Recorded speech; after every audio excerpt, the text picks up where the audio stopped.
देश हित में नरेंद्र मोदी की अगुवाई में तीसरी बार बनने जा रही है उनकी सरकार और आजाद भारत के इतिहास में ऐसा होगा दूसरी बार।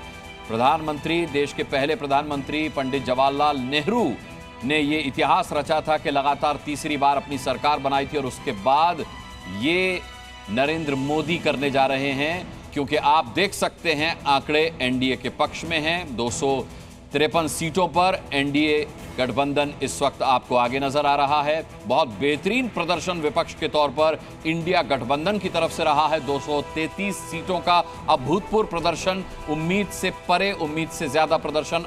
अन्य के खाते में 17 सीटें इस वक्त आपको नजर आ रही हैं। लेकिन देखिए 2024 के परिणाम आ चुके हैं और सबसे बड़ी बात क्या है वो मैं आपको बता देता हूं। सबसे बड़ी बात यह है कि सबसे ज्यादा सीट लाकर भी बीजेपी का जोश थोड़ा सा ठंडा है। वहीं कांग्रेस समेत इंडिया गठबंधन के हौसले जो हैं वो बेहद बुलंद हैं। अगर हम बात करें आज की सबसे बड़ी हाईलाइट की तो वो है उत्तर प्रदेश। और आपको कहना होगा कि यूपी के दो लड़के, जी हां, यूपी के दो लड़के क्या खूब लड़े हैं।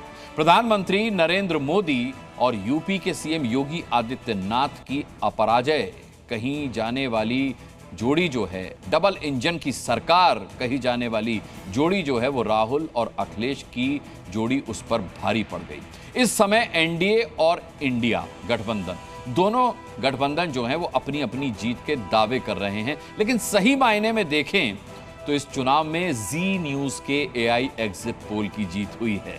जी हां, 2 जून को रविवार की शाम याद कीजिए, जी न्यूज ने आर्टिफिशियल इंटेलिजेंस के आधार पर एग्जिट पोल दिखाया था। भारत की पहली एआई एंकर जीनिया ने एनडीए को 305 सीटें मिलने का अनुमान लगाया था और हमने तब भी आपको कहा था कि इस नंबर में 10 ज्यादा या 10 सीटें कम हो सकती हैं, क्योंकि इतना मार्जिन लेकर के हम चलते हैं।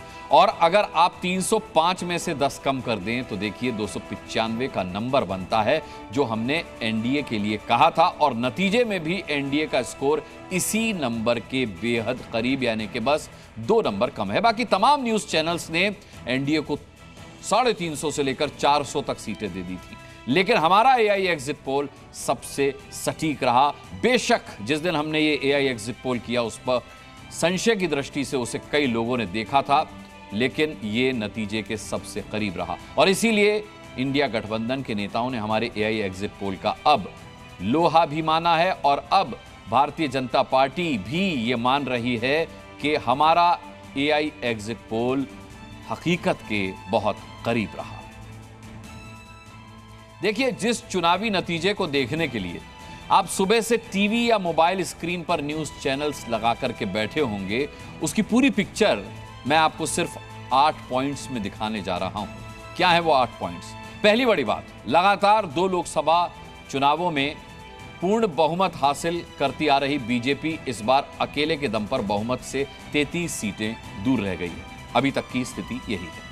दूसरी बड़ी बात क्या है? बीजेपी के लिए अच्छी बात यह है कि एनडीए के पास बहुमत से 20 सीटें ज्यादा हैं, यानी एनडीए अगर नहीं बिखरा तो मोदी सरकार की हैट्रिक तय है।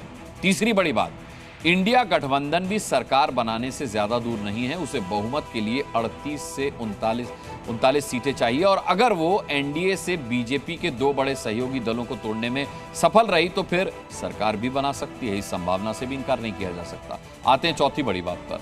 चौथी बड़ी बात यह है कि 2019 में सिर्फ 52 सीटें जीतने वाली कांग्रेस इस बार 99 सीटें जीतती हुई दिख रही है। आप कह सकते हैं कि कांग्रेस भले ही शतक से चूक गई हो, और ऐसा पहली बार नहीं हुआ। ये लगातार तीसरा लोकसभा चुनाव होगा जब कांग्रेस शतक से चूकी है। हालांकि अभी ये नंबर फाइनल नहीं है, लेकिन अभी तक के आंकड़े के हिसाब से वो शतक से चूक गई है। लेकिन उसका प्रदर्शन बेहतर हुआ है और क्रिकेट की भाषा में 99 पर वो नाबाद है। अब देखना यह है कि वो नर्वस 90s का शिकार ना हो जाए।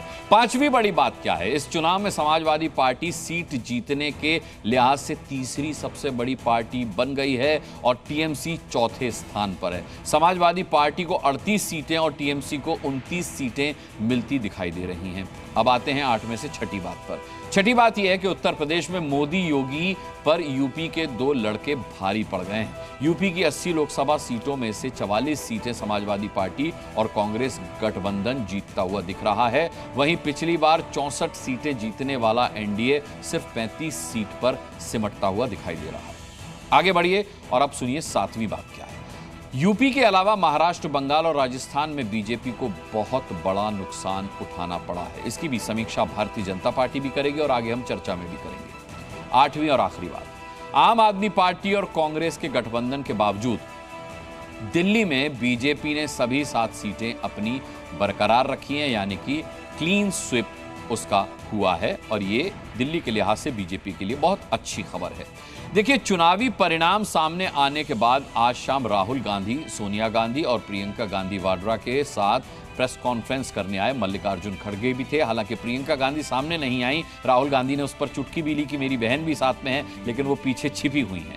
नतीजे से ये सभी खुश नजर आए और होने वाली बात भी है। उन्होंने कहा कि ये लड़ाई संविधान को बचाने की थी। राहुल गांधी ने खासकर यूपी के लोगों का शुक्रिया अदा किया। उन्होंने कहा कि यूपी ने कमाल कर दिया। उनकी बहन प्रियंका गांधी वाड्रा ने कहा कि यूपी की जनता पर उन्हें गर्व है। प्रियंका ने प्रण लिया था कि वो अमेठी में स्मृति ईरानी को हराकर रहेंगी और उन्होंने के.एल. शर्मा के लिए दिन रात प्रचार करके अपने प्रण को पूरा भी कर दिखाया। प्रियंका ने कैसे स्मृति ईरानी की हार तय कर दी, इसे दिखाने से पहले आज परिणाम आने के बाद राहुल, प्रियंका और ममता बनर्जी का पहला रिएक्शन क्या था, ये देख लीजिए।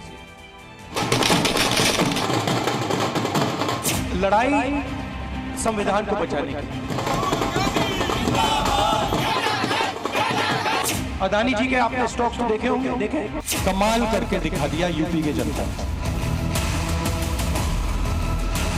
यूपी की जनता को ये कहना चाहूंगी कि उन्होंने बहुत ही विवेक दिखाया और मुझे सबसे ज्यादा गर्व अपने यूपी पे है।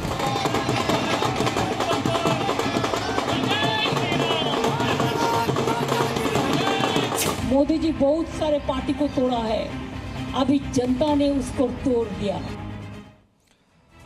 आगे बढ़ने से पहले मैं आज हमारे चर्चा में जो मेहमान शामिल होंगे, वैसे तो सुबह से 6 बजे से ही आप देख रहे हैं कि मेहमानों का भरपूर प्रेम जी न्यूज़ को मिल रहा है और उनके मुखारबिन से इस चुनाव पर आप एक्सपर्ट कमेंट्स भी सुन रहे हैं। मेरे साथ सुनील कुमार साजन होंगे समाजवादी पार्टी से spokes person, Jyoti Kumar Singh Congress spokes person हमारे साथ होंगे, राजेश भट्ट हमारे साथ एलजेपी से होंगे और यहाँ स्टूडियो में मेरे साथ संगीत रागी हैं, राजनीतिक विश्लेषक मुकेश केजरीवाल जी हैं, राजनीतिक विश्लेषक, और फिरोज बख्त साहब होंगे हमारे साथ राजनीतिक विश्लेषक। मैं इन सभी से चर्चा की शुरुआत करूं उससे पहले आपको बता दूं कि 2024 के जनादेश से देश का किसके लिए क्या संदेश है, इस परिणाम के मायने क्या है। 8 मायने आपके सामने मैं रखने जा रहा हूं। पहला, एकजुट विपक्ष ही मोदी का मुकाबला करने में सक्षम है। विपक्ष कहता तो 2019 में भी ये बात था, लेकिन एकजुट नहीं था। जब वो एकजुट हुआ तो परिणाम आपके सामने है। राम मंदिर निर्माण से राजनीतिक लाभ नहीं मिला, अयोध्या के परिणामों पर नजर डालेंगे तो आप इस बात को समझ जाएंगे। यूपी में 2 लड़कों की जोड़ी मोदी योगी पर भारी पड़ गई, उनके डबल इंजन पर साइकिल जो है वो भारी पड़ गई। विपक्ष पर तुष्टीकरण का हमला काम नहीं आया, ये विपक्ष के तमाम गेस्ट भी अब कह रहे हैं कि तुष्टीकरण काम नहीं आया। 5वां, कांग्रेस को खटाखट रुपए की गारंटी का लाभ दिखाई दिया। क्षेत्रीय दल फिर से बड़ी शक्ति बनकर के उभरे हैं और अब ये क्षेत्रीय दल ही एनडीए के साथ एनडीए की सरकार बनाने में सबसे ज्यादा कारगर सिद्ध होंगे। 7वां पॉइंट, तोड़फोड़ की राजनीति को जनता ने नकार दिया है।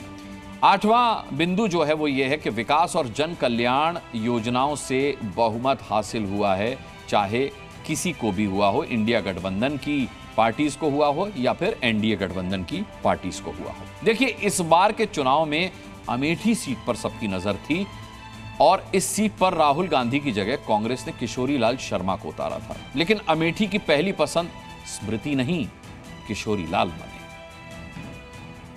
किशोरी लाल शर्मा ने स्मृति ईरानी को 1,67,196 वोटों से हरा दिया और ये किसी को भी हराने के लिए बहुत बड़ा स्कोर है, बहुत सम्मानजनक जीत हुई है किशोरी लाल शर्मा की। किशोरी लाल शर्मा को कुल 5,39,228 वोट मिले, जबकि 3,72,032 वोट ही स्मृति ईरानी जो हैं वो हासिल कर पाई। वर्ष 2019 के अमेठी सीट पर स्मृति ईरानी ने राहुल गांधी को 55,000 वोटों से हराया था और इस रिजल्ट ने बताया था कि उन्हें काफी मेहनत करने की जरूरत है। अमेठी को लेकर कहा जा रहा है कि भाई की हार का बदला बहन ने ले लिया है।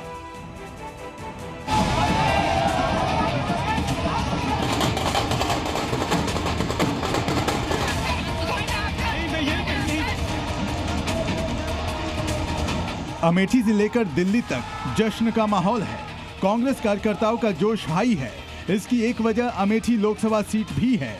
अमेठी की वो सीट जो 2019 में कांग्रेस के हाथ से फिसल गई थी। तब राहुल गांधी स्मृति ईरानी से हार गए थे।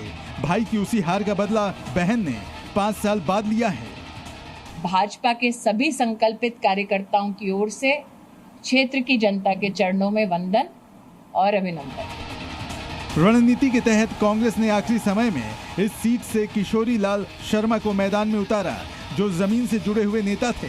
फिर चुनाव प्रचार में प्रियंका गांधी ने मोर्चा संभाला और नतीजा सबके सामने है। अमेठी की जीत जो है गांधी परिवार और यहाँ की जनता की जीत है। ठीक है, ये उन्हीं को समर्पित है। मैं नहीं लड़ा, यहाँ की जनता लड़ी। अमेठी से केएल जी न्यूज़।